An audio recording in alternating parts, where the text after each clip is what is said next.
Hi hello welcome to Shiva studios.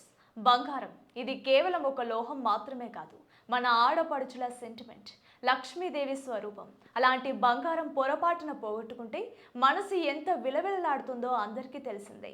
కానీ బంగారం పోవడం వెనుక ఏదైనా అరిష్టం ఉందా? జ్యోతిష శాస్త్రం ఏం చెప్తోంది? పోయిన బంగారం తిరిగి రావాలన్నా లేదా ఆ దోషం పోవాలన్నా ఏం చేయాలి? ఈ రోజు మన వీడియోలో దీని గురించి పూర్తి వివరాలు తెలుసుకుందాం. సాధారణంగా బంగారం అంటే గురు గ్రహానికి చిహ్నం.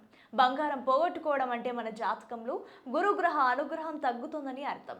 దీనివల్ల ఆర్థిక ఇబ్బందులు లేదా ఇంట్లో చిన్న చిన్న గొడవలు వచ్చే ప్రమాదం ఉందని పెద్దలు చెప్తుంటారు. మరి బంగారం పోతే భయపడాలా? అక్కర్లేదు.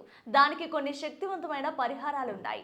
మొదటిది, మీ దగ్గరున్న మరో బంగారు ఆభరణాన్ని గంగాజలంతో లేదా పచ్చి పాలతో శుద్ధి చేసి గురువారం రోజున లక్ష్మీదేవి పూజ చేయండి. రెండవది, గురుదోషం పోవడానికి పసుపు రంగు వస్త్రాలను పేదలకు దానం చేయండి.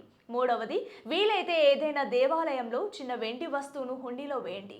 ఇలా చేయడం వల్ల మానసిక ప్రశాంతత లభించడమే కాకుండా పోయిన లక్ష్మి వేరే రూపంలో మీ ఇంటికి వచ్చే అవకాశం ఉంటుంది. మరిన్ని అప్డేట్స్ కోసం మన ఛానల్ని ఇప్పుడే సబ్స్క్రైబ్ చేసుకోండి.